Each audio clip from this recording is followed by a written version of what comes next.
신앙을 갖고 신앙인이 되면서 정말 바르게 신앙생활을 하기 위해서 가장 중심적으로 가장 실제적으로 해야 될 것 중에 하나가 뭐냐? 그것이 바로 욕심을 버리는 것입니다. 욕심을 버리는 것. 이유는요, 우리가 신앙을 간다는 게 무슨 얘기냐라고 할 때 이것은 세상에 속해서 세상을 따라가던 삶에서 주님께 속해서 주님을 따라가는 삶으로 바뀐다는 뜻이거든요. 자, 그런데 요한일서 2장 16절 말씀, 이는 세상에 있는 모든 것이 육신의 정욕과 안목의 정욕과 이생의 자랑이니 다 아버지께로부터 온 것이 아니요 세상으로부터 온 것이라 라는 그 말씀처럼 세상의 본질은 바로 욕심이기 때문에 그렇습니다.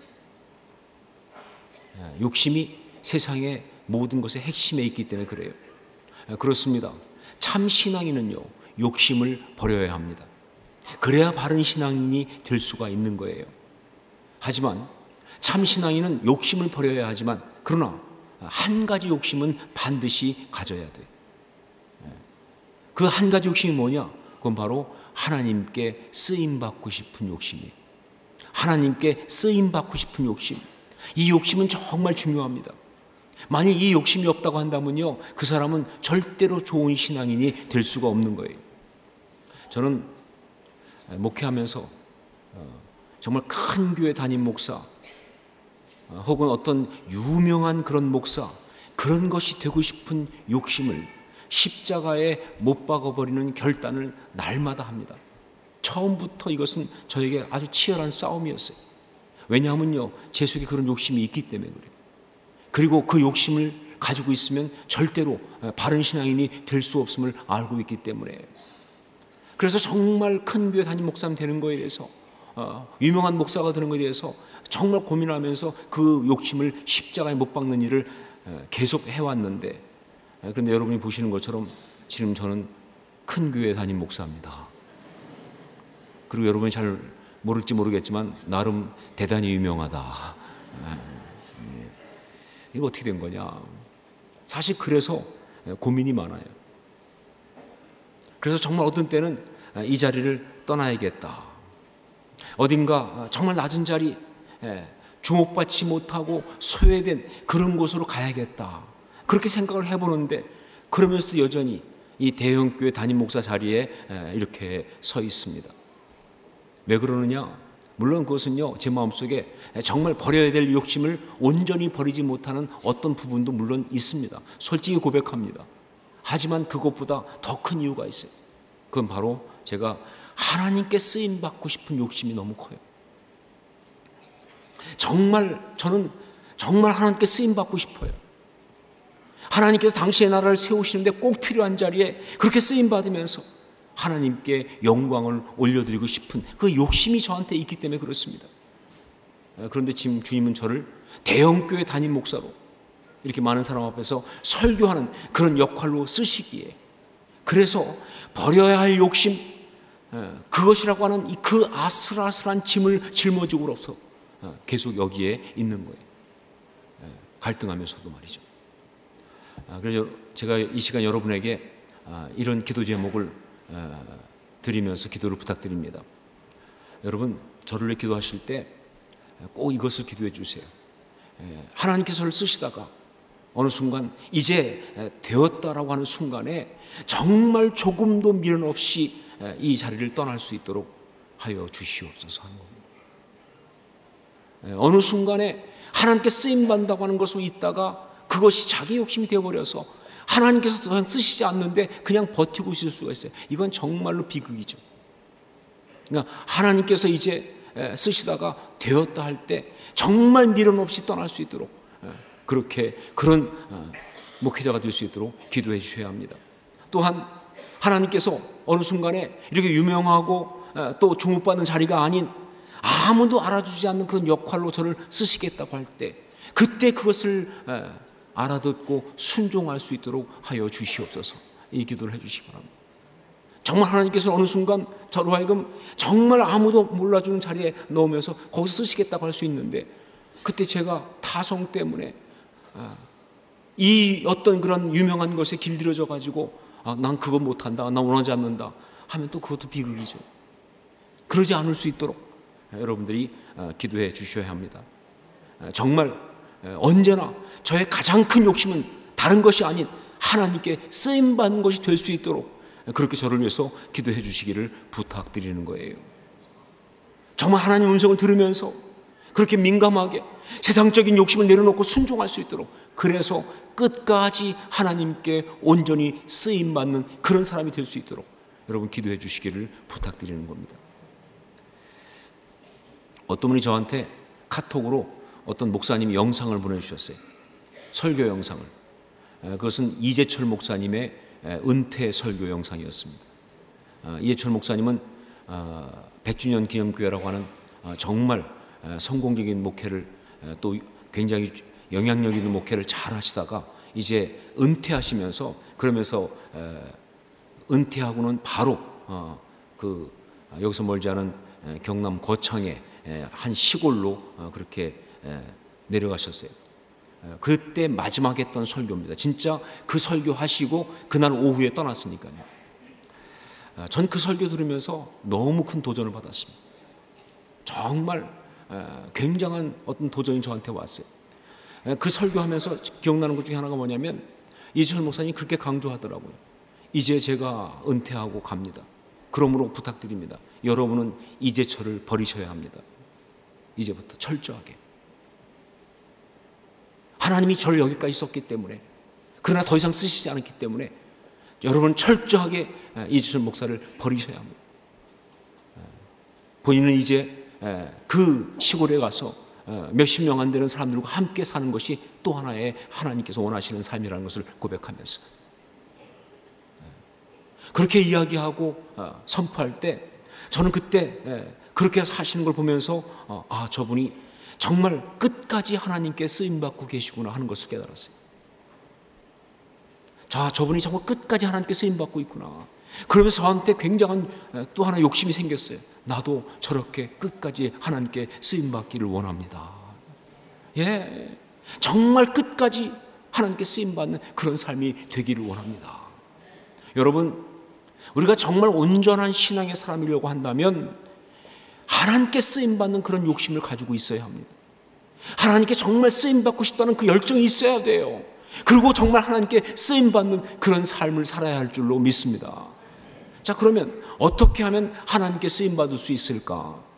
지난주에 고넬료라는 사람을 통해서 4가지를 봤습니다. 하나는 하나님을 두려워하는 사람, 그리고 2번째는 진리를 찾고 구하는 사람, 3번째는 긍휼의 마음을 가진 사람, 4번째는 겸손한 사람. 이제 오늘 베드로를 통해서 3가지의 특징을 더 보려고 합니다. 자, 그런데 오늘 보려고 하는 것은요, 신앙인으로서 신앙적으로 보여야 될 그런 신앙적 모습이에요. 여러분, 우리가 신앙생활을 한다고 하는데, 여러분, 신앙생활을 한다고 해서 다 하나님께 쓰임받는 거 아니에요. 어떤 사람들은요, 신앙생활을 하고 있긴 한데 하나님께 쓰임받지 못할 경우도 있을 수 있어요. 바로 이 어떤 모습을 갖지 못하면, 지금 얘기하려고 하는 이 3가지 모습을 갖지 못하면요, 신앙생활을 하지만 하나님께 쓰임받지 못할 수가 있는 거예요.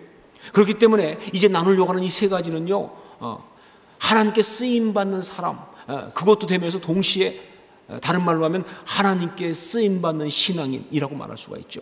바로 우리 모두에 해당되는 이야기입니다. 하나님께 쓰임받는 신앙인, 어떤 사람인가? 첫째로 하나님께 설득당하고 하나님 앞에서 깨어지는 신앙인입니다. 하나님은 그런 사람을 쓰십니다. 하나님께 설득당하고 하나님 앞에서 깨어지는 신앙인, 복음을 땅끝까지 전하는 이 하나님의 놀라운 역사, 정말 처음 부딪힌 장애가 바로 유대주의라고 말씀드렸어요. 그 유대주의를 돌파하기 위해서 하나님은 역사하시면서 하나님의 사람들을 쓰셨는데 그 중에 베드로를 쓰신 거예요.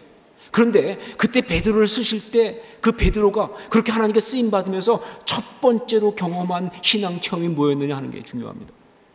그렇게 쓰임받는 과정에서 베드로가 첫 번째로 경험한 신앙 경험은 바로 뭐냐면요, 하나님께 설득당하는 거였어요. 그러면서 하나님 앞에 자기의 생각과 자기의 감정을 내려놓고 깨어지는 거였어요. 이게 중요합니다. 내용을 보겠습니다. 베드로는 그때 욥바에서 다비다를 살린 다음에 정말 나름 신앙적으로 충만해져 가지고 뭐 성경에 그런 말은 없지만 뻔하죠. 뭐 그렇지 않겠어요, 그렇죠? 죽은 자를 살렸는데 얼마나 충만하겠습니까? 정말 성경 충만한 가운데 바로 욥바에 있는 그 무두장이, 그러니까 가죽 가공업자죠. 무두장이 시몬 집에서 머무르고 있었습니다. 그러면서 제6시, 즉 난 12시에 기도하기 위해서 이 옥상에 올라갑니다. 왜 그랬냐면요, 그 집에서 정말 방해받지 않고 기도할 수 있는 곳은 거기밖에 없기 때문에 시간이 낮 12시면 참 덥지만 상관없이 기도하기 위해서 그 위에 올라갔다는 것, 얼마나 경건한지, 얼마나 신앙이 훌륭한지를 보여주고 있는 거예요. 그게 베드로입니다. 자, 그런데 그 기도 가운데 그는요 정말 나름 황당한 체험을 합니다. 뭐냐면요, 환상을 본 거예요. 근데 그 환상은 뭐냐면 하늘에서 그릇이 하나 내려오는데 그 그릇 모양이 네 모퉁이를 잡아 올린 보자기 같은 그릇이에요. 그런 그릇이 쭉 내려오는데 그 안에 보니까 온갖 짐승들이 들어가 있는데, 그런데 그것들은 다 뭐냐면요, 유대인들의 율법에서 절대로 먹지 말라고 한 부정한 것들이에요. 율법으로 금하고 있는 그런 부정한 짐승들이 그 안에 다 들어가 있는 거예요. 그걸 딱 보여주니 그때 음성이 들리는 거예요. 베드로야, 일어나 잡아 먹어라 라고. 베드로야, 일어나 잡아 먹어라. 그래서 유대인 베드로는요 대답합니다. 주여, 그럴 수 없나이다. 속되고 깨끗하지 아니한 것을 내가 결코 먹지 아니하였나이다. 왜냐하면 유대인으로서 베드로는요 정결 예식을 알잖아요. 그렇기 때문에 그 부정한 거 먹을 수 없어요. 한 번도 먹어본 일이 없어요. 먹으면 안 되는 거예요. 그래서 주여, 그럴 수 없나이다. 속되고 깨끗하지 아니한 것을 내가 결코 먹지 아니하였나이다 라고 대답을 합니다. 그랬더니 두 번째 음성이 하늘에서 들리는 거예요. 하나님께서 깨끗하게 하신 것을 내가 속되다고 하지 말라는 거예요. 하나님께서 깨끗하게 하신 것을 내가 속되다 하지 말라.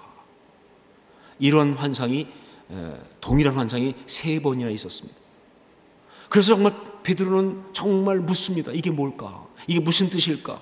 그러고 있는데 이방인 고넬료가 보낸 사람들이 도착을 한 거예요. 그래서는 고넬료 집으로 자기를 초대한다는 말을 하는 거예요. 사실 유대인이 이방인의 집에 가서 교제하는 것은 그건 안 됩니다. 특별히 그런 식사 자리는 더 이상 안 돼요. 왜냐하면 먹는 음식이 달라요. 이방인과 그렇게 교제하면 안 돼요. 그렇기 때문에 절대 안 간다고 해야 되는 거예요. 그런데 이미 환상을 통해 주신 메시지와 그걸 묵상하는 가운데 성령께서 사실 말씀이 있었어요. 그게 바로 뭐냐? 가라 하는 거예요. 가라. 정말 유대주의의 그 고정관념, 그 생각, 그 한계를 다 부수고 말씀하시는 거예요. 가라고. 하나님께서 깨끗하게 하신 거니까 너 가라고. 바로 이런 하나님의 설득 앞에 그가 순종합니다. 그래서 이제 그 사람들과 그 다음날 고넬료의 집으로 간 것이죠. 거기서 초대교회 역사상 가장 중요한 어떤 하나님의 역사 중에 하나를 체험하게 됩니다. 그러면서 그런 그 자리에서 하나님께 쓰임을 받는 거예요. 여러분, 이 이야기가 보여주는 아주 분명한 메시지는 이것입니다. 누가 하나님께 쓰임 받는가? 어떤 사람이 하나님께 쓰임 받는가? 이렇게 바로 하나님께 설득당하고 필요하면 하나님 앞에서 자기의 고정관념과 생각, 감정들이 깨어지는 사람을 하나님은 쓴다 하는 거예요. 그런 사람이 하나님께 쓰임 받는다는 것이죠. 이게 중요합니다.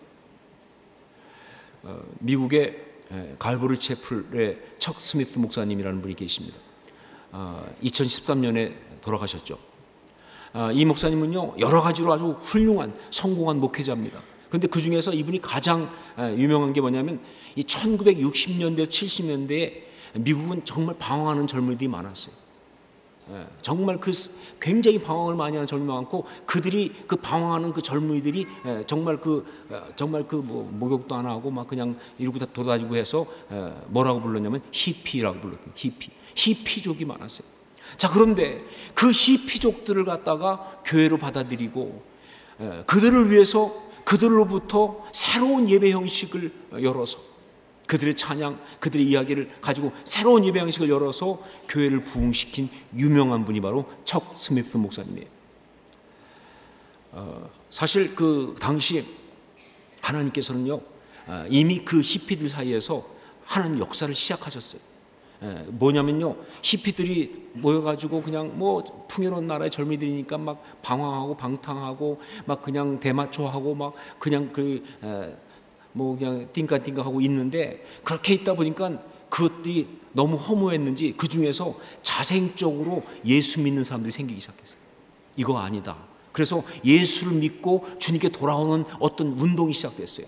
그게 유명한 지저스 무브먼트입니다. 예수 운동. 자, 그런데 이렇게 그들이 예수를 믿고 교회로 이제 돌아오려고 하는데, 이 운동이 처음에 굉장히 아주 심각한 어떤 그런 저항에 직면을 합니다. 어떤 장애에 직면을 해요. 뭐냐면요, 기존 교회가 그들을 안 받아들이는 거예요. 교회에서는 얘기합니다. 너 교회 오려고 하면 먼저 옷부터 갈아입어라.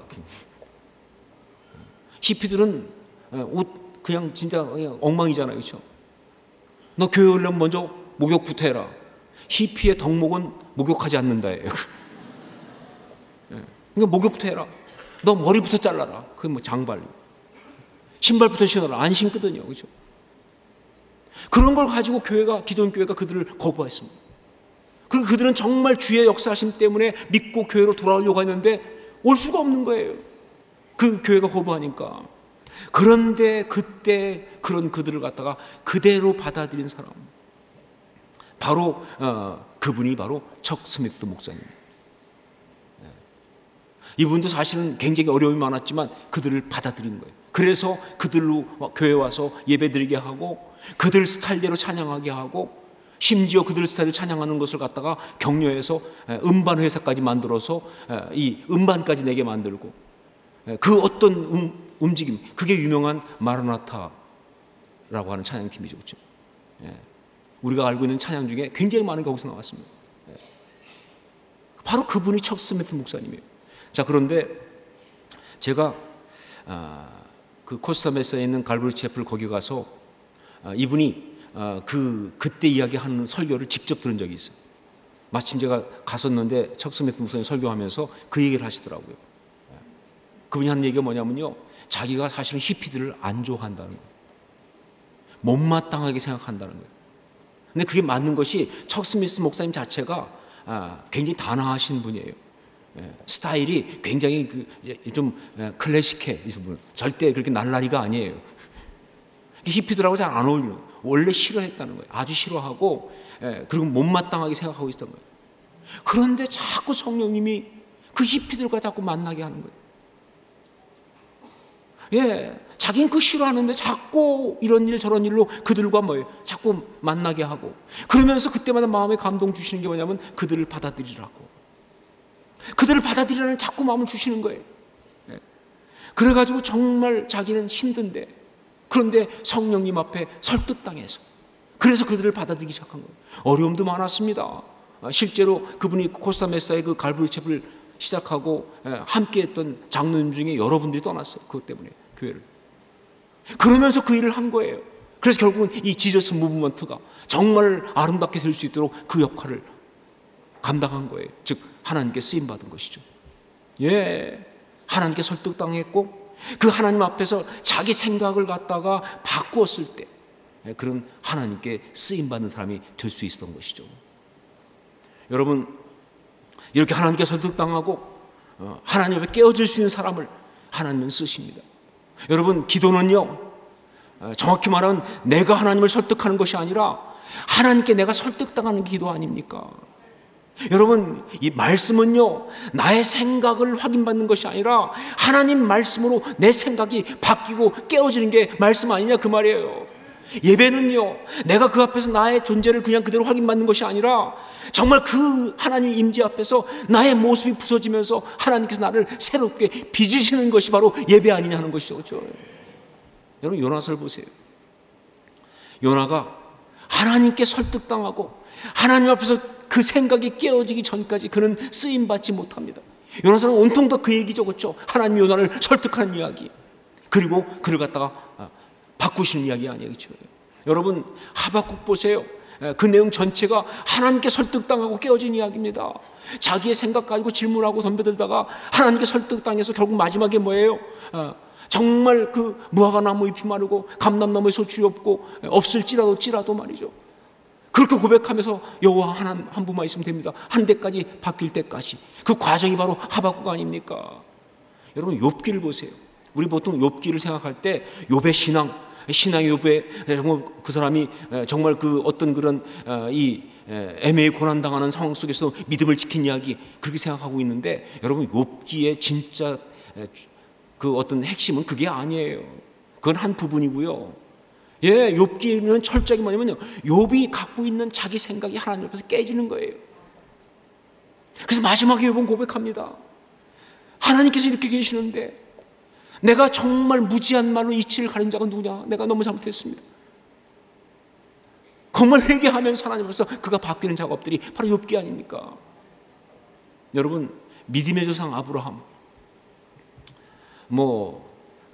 우리가 믿음의 조상이라고 말하지만 사실 아브라함이 조금 여러 가지로 좀 민망한 게 많지요, 그렇죠?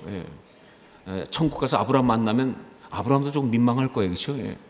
일단 그 한 일 중에 보면요, 좀 그런 게 많아요. 일단 무엇보다 마누라를 누이라고 속여 팔아먹은 거, 그거는 좀 쉽지 않을 것 같아요, 그렇죠? 그 다음에 뻑하면 말이죠, 막 그냥 딴 옆으로 세 가지고 말이죠, 양자 드리려고 하고 아니면 첩을 두기도 하고 하여간 그 사실 믿음의 조상이라고 하는데 믿음이란 말에 걸맞지 않는 행동이 너무 많아요. 아브라함 그래요, 솔직히 말하면. 자기도 믿음의 조상 그럴 때 조금 들을 때마다 조금 미안할 거예요, 그렇죠? 그런데 아브라함에게 기가 막히게 훌륭한 점이 하나 있습니다. 정말 그가 믿음의 조상이 될 수 있는 기가 막힌 요점이 뭐냐면요, 그는 하나님께 설득을 잘 당해요. 그게 특징이에요. 그는 하나님께 설득당하는 사람이었어요. 정말 자녀가 없으니까 얘기하잖아요. 하나님, 지금 상황 보니까 안 되니까 그냥 내 상속자는 다메섹의 엘리에셀입니다. 그 사람 그냥 상속자로 삼겠습니다. 그러고 나갔다가도 말이죠, 하나님께서 아니라고 그러면서 쭉 하늘의 별을, 땅의 모든 것을 보여주면서, 그러면서 이렇게 자녀가 많을 거라고, 자손이 많을 거라고 말씀하실 때, 그때 아브라함이 하나님께 설득당해서 나온 유명한 말씀이 아브라함이 여호와를 믿으니 여호와께서 이를 그의 의로 여기시고, 그거 아닙니까? 그렇죠? 여러분, 정말 하나님께 설득당하는 사람이 하나님께 쓰임받아요. 그래서 여러분 모두가 하나님께 설득당하고 필요하면 하나님 앞에서 깨어지는 사람 될 수 있기를 주의 이름으로 축원합니다. 그게 중요한 거예요. 두 번째, 하나님께 쓰임받는 사람은 어떤 사람인가? 하나님의 음성을 계속 듣는 신앙인입니다. 하나님의 음성을 계속 듣는 신앙인. 우리 19, 20절 말씀을 함께 읽겠습니다. 19, 20절 같이 읽습니다. 베드로가 그 환상에 대하여 생각할 때에 성령께서 그에게 말씀하시되 두 사람이 너를 찾으니 일어나 내려가 의심하지 말고 함께 가라. 내가 그들을 보내었느니라 하시니. 여러분, 하나님의 음성을 듣는 것, 참 이게 참 우리에게 중요한데, 그런데 많은 사람이 묻습니다. 어떻게 하나님의 음성을 들을 수 있는지. 근데 여러분, 하나님의 음성은요 그냥 들려오는 게 아니에요. 물론 그러실 때도 있지요. 하지만 대부분 하나님의 음성은 그냥 들려오지 않습니다. 만약 그냥 가만히 있는데 확 들려오면요, 그건 환청이죠. 그건 정신병입니다. 여러분, 그렇지 않아요. 하나님의 음성은요 정말 우리가 끊임없이 하나님께 구해야 들립니다. 하나님께 물어야 되는 거예요. 일종의 훈련이죠, 그렇죠? 이게 무슨 뜻일까? 이게 무슨 의미일까? 이 환상이 뜻하는 것이 무엇일까? 왜 이런 일이 나한테 있었을까? 이런 일이 일어나게 하신 이유가 뭘까? 정말 그렇게 끝없이 물을 때 그때 음성이 들리는 거예요. 오늘 말씀도 보십시오. 17절 보면 베드로가 본 바 환상이 무슨 뜻인지 속으로 의아해 하더니, 19절 보십시오. 베드로가 그 환상에 대하여 생각할 때에 그는 계속 묻고 또 물었던 거예요. 그랬더니 성령께서 말씀하십니다. 두 사람이 너를 찾으니 일어나 내려가 의심하지 말고 함께 가라. 내가 그들을 보내었느니라. 이게 바로 깨달음이죠. 그렇게 물었을 때 그때 들려오는 음성, 그게 깨달음인 거예요. 여러분, 이 깨달음은요 계속됩니다. 특히 그것은 고넬료의 집에서 계속됩니다. 우리 34절 35절 말씀을 함께 읽겠습니다. 34절 35절 같이 읽습니다. 베드로가 입을 열어 말하되 내가 참으로 하나님은 사람의 외모를 보지 아니하시고 각 나라 중 하나님을 경외하며 의를 행하는 사람은 다 받으시는 줄 깨달았도다. 예, 하나님의 음성을 듣고 깨달은 겁니다. 그런데 이 깨달음은 기가 막힌 깨달음이에요. 이건 바로 정말 하나님의 역사를 이루는데 결정적인 깨달음이에요. 하나님의 흐름을 본 거예요. 그 이전에 하나님의 뜻, 하나님의 마음을 본 것입니다. 그리고 그 마음에 그의 모든 것을 드리게 된 거예요. 여러분, 하나님의 음성에 민감하고 하나님의 음성을 듣는 사람을 하나님은 쓰십니다. 그렇지 못하면 하나님 쓸 수가 없어요. 예.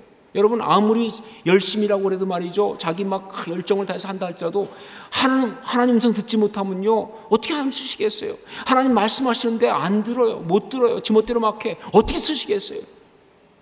여러분, 정말 하나님께 쓰임 받는 거예요. 정말 중요한 게 뭐냐? 하나님 음성을 들어야 되는 거예요. 솔로몬의 이야기를 보십시오. 솔로몬이 아버지 다윗의 뒤를 이어서 왕이 되어서 사실 굉장히 두렵고 떨림이었어요. 그래서 기브온 산당에 가서 1000번제를 드리면서 하나님께 나갑니다. 자, 그때 그 밤에 하나님께서 그에게 오셔서 묻습니다. 내가 무엇을 해줄까? 라고. 그때 솔로몬이 대답한 대답이 중요하죠. 예, 성경 정확히 이렇게 나와 있어요. 듣는 마음을 주시옵소서. 다른 거 아니고요. 단 한 가지 구했는데 듣는 마음을 주시옵소서. 무슨 얘기예요? 하나님의 음성을 들을 수 있는 귀를 달라는 겁니다. 원어는 귀예요, 원래요. 들을 수 있는 귀를 주십시오. 하나님 음성을 듣는 귀를 달라는 거예요. 바로 이것이 하나님을 정말 기쁘게 했어요. 이게 하나님께 볼 때 정말 합당한 것이었어요. 그래서 그는 하나님께 쓰임을 받은 것입니다. 여러분, 하나님께 쓰임받기 원하시면 하나님의 음성을 들어야 하는데, 그러기 원한다면 무엇보다 먼저 하나님의 음성 듣는 것을 사모하시기 바랍니다. 이게 참 안타까운 게 뭐냐면요, 성도들 중에 보면 이건 겸손도 아니고 아예 그냥 하나님 음성 듣는 거는 우리 과가 아님, 이렇게 하는 사람이 있어요.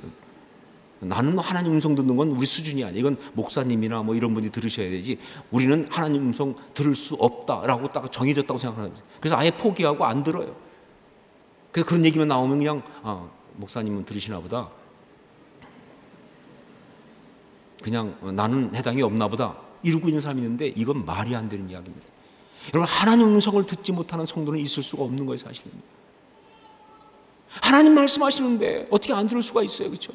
그러니까 여러분, 모두가 다 정말 자기가 무슨 평신도 아니라 초신자 아니라 뭘 할지라도 상관없이 하나님 음성 듣는 것을 사모하시기 바랍니다. 예, 사모해야 돼요. 그리고 나서 하나님 음성 듣는 훈련을 하셔야 돼요. 그냥 들리는 거 아니라고 말씀드렸죠. 큐티, 하나님 음성 듣는 훈련입니다. 말씀 묵상, 하나님 음성 듣는 훈련이에요. 말씀 공부 마찬가지입니다. 신앙훈련 다 마찬가지예요. 예. 여러분, 그 훈련을 받아야 하나님 음성 들을 수가 있어요. 그리고 정말 여러분, 하나님 음성 듣는 것을 실천해 보세요. 다들 보면 하나님 음성을 듣고 싶다고 그러면서도 안 들리는데 그냥 시도를 안 해본 사람이 많아요. 아니요, 하나님 말씀해 주세요. 내가 듣겠습니다. 그리고 하나님 음성 듣겠다고 들어가서 정말 하나님 앞에 엎드려서 그 음성 들릴 때까지 그렇게 나가면요, 반드시 하나님께서 어떤 방식이든 간에 말씀하실 줄로 믿습니다. 예, 하나님 음성 들어야 하나님이 쓰시는 거예요. 이게 중요한 포인트. 세 번째, 영적인 결단력이 있는 신앙인, 바로 그를 하나님이 쓰십니다. 영적인 결단력이 있는 신앙인. 우리 47절 48절 말씀을 함께 읽겠습니다. 47절 48절 같이 읽습니다. 이에 베드로가 이르되 이 사람들이 우리와 같이 성령을 받았으니 누가 능히 물로 세례 베풀음을 금하리요 하고 명하여 예수 그리스도의 이름으로 세례를 베풀라 하니라. 그들이 베드로에게 며칠 더 머물기를 청하니라. 베드로가 이제 쭉 말씀을 증거하는데 고넬을 비롯한 거기 있는 모든 사람에게 성령이 임하시는 거예요. 방언을 말하고 하나님께 영광 돌리는, 베드로는 성령 받아봐서 알잖아요. 성령이 임하신 거 어떤지. 그렇게 성령이 임하시는 걸 딱 보는 순간 그때 베드로는 선포합니다. 이들이 바로 우리들처럼 성령을 받았으니 이들에게 세례 주는 것을 누가 금할 수 있겠느냐라고 이야기하고, 그러면서 그들에게 세례를 베풀게 됩니다. 근데 여러분, 이것은요 대단히 파격적인 것입니다. 유대인이 아닌 이방인에게, 할례 받지 못한 사람에게 이 세례를 준 일은 한 번도 없어서 지금까지. 말씀드렸죠? 그들이 갖고 있는 유대주의는 뭐냐? 예수 그리스도는 유대인의 메시아예요. 그러니까 당연히 예수를 믿는 사람은 유대인이어야 하는 거예요. 그런데 이방인인 사람한테 세례를 준다. 이건 정말 파격적이고요. 그렇게 되면 어떤 일이 벌어지느냐? 이제 그때부터 말이죠. 유대인이 아니어도 그리스도인이 될 수 있는 길이 열리는 거잖아요. 이방인도 바로 그리스도인이 될 수 있는 길이 열리는 거예요. 지금 우리들처럼 말이죠. 그러니까 유대인들 입장에서는요, 이건 엄청난 문제죠. 대단히 심한 파장이 일어날 수밖에 없는 그런 상황이에요. 그런 일을 베드로가 저지른 거예요. 어떻게 하다 그렇게 됐을까? 여러분 혹시 베드로가 감정에 휘둘려서 그랬다고 생각하십니까? 물론 베드로가 감정에 좀 휘둘리는 스타일이긴 하죠. 하지만 여기는 아니에요. 감정에 휘둘려서 그렇게 한 거 아닙니다. 혹은 분위기에 휩싸여서 그랬느냐? 그것도 아니에요. 그는요, 영적인 결단을 한 겁니다. 그리고 행동한 거예요. 이게 중요합니다. 성령께서 역사하심을 보면서 마음의 성령의 감동을 받으면서, 그리고 계속 그동안 주셨던 그 말씀과 깨달음을 생각하면서 세례를 베푸는 것이 맞다. 그런데 한쪽에서는 엄청난 반발과 그리고 어떤 그런 공격들이 있을 것이 뻔하잖아요. 그렇죠? 그런 어떤 비난이 올 것이 있잖아요. 이 사이에 그 모든 걸 다 각오하면서도 그러나 그래, 세례를 베풀어야겠다 라고 결단을 하고 감행을 한 거예요. 그래서 그런 표현합니다. 누가 능히 물로 세례 베풀음을 금하리오라고. 이 표현 무슨 얘기입니까? 정말 얼마나 고민스러운지를 말하고 있잖아요. 그러면서 얼마나 큰 결단을 했는지를 말하고 있잖아요. 영적인 결단을 한 그의 모습입니다. 그래요, 여러분, 영적인 결단력 있는 사람을 하나님이 쓰십니다. 그냥 생각만 많이 하는 사람은 절대 안 쓰세요. 그냥 생각으로 그냥 은혜 받고 좋다, 은혜 받았다 이러고 있는 것 가지고 하나님 일하지 않습니다. 만약 생각만 가지고 하나님 일하시기 시작했으면요, 여기 있는 모든 사람은 봐서 이미 다 성인의 반열에 올라가 있을 거예요. 아무 일도 없잖아요. 예배 때 그렇게 은혜 받았는데 아무 일도 안 일어나는 거예요. 왜? 생각만 했으니까. 결단이 없이는요, 그리고 행동하지 않고는요, 역사가 있을 수가 없어요. 그런 영적 결단력이 없는 사람은 하나님이 쓰실 수가 없는 거예요. 왜냐면요, 여러분, 신앙생활하면서 우리가 꼭 해야 할 아주 중요한 것 중에 하나가 뭐냐면 이 돌파라는 것입니다. 영어는 브레이크트루라고 하는 말이에요. 브레이크트루. 이 돌파, 이건 굉장히 중요한 신앙적 용어입니다. 브레이크트루. 영적 돌파. 이건 너무너무 필요합니다. 그래야 영적 전쟁을 이길 수가 있어요. 그냥 있는 상태에서는 절대 아무것도 변하지 않습니다. 정말 역사가 일어나려면요, 영적 돌파가 있어야 돼요. 어떤 한순간에 정말 그 어떤 에워싸움 우겨싸움 당한 그런 순간에 정말 그때 내가 죽으면 죽으리라, 망하면 망할 것이다, 잃으면 잃겠습니다, 내 생명 주 앞에 드립니다, 결단하고 영적인 돌파를 할 때 그때 역사가 일어나는 거예요. 여러분, 그게 영적인 어떤 역사입니다. 영적인 브레이크트루가 없이는요, 절대 영적 역사가 있을 수가 없고요. 그렇기 때문에 여러분, 그 영적인 브레이크트루가 가능한 영적 결단력, 이게 너무너무 중요한 거예요. 하나님은 영적인 결단력이 있는 사람을 쓰십니다. 다가오는 수많은 반대와 어려움과 비난과 공격이 있다 할지라도, 여러 가지 불안한 마음과 어떤 그런 그 두려움들이 내 앞에 있다 할지라도, 인간적으로 판단할 때는 정말 아직 확인되지 않은 많은 것들이 나를 두렵게 한다 할지라도, 심지어 수많은 사람들의 어떤 그런 공격과 비난이 뻔히 보이는 순간이라 할지라도, 마음에 주신 하나님의 그 감동 때문에, 주신 말씀 때문에 정말 그 모든 것 앞에 정말 목숨을 걸고 결단하고 나가는 그런 사람 앞에 홍해는 갈라질 줄로 믿습니다. 그게 바로 브레이크트루예요. 그게 하나님 쓰시는 사람이에요. 하나님이 쓰시는 사람 다 될 수 있기를 주의 이름으로 축원합니다. 특히 베드로처럼 하나님이 쓰시는 신앙이 될 수 있기를 주의 이름으로 축원합니다. 우리 교회 하나님이 쓰시는 교회가 되어야 돼요. 그게 중요합니다. 하나님이 쓰시는 교회, 하나님이 쓰시는 우리 모두가 될 수 있기를 다시 한번 주의 이름으로 축원합니다. 기도하겠습니다.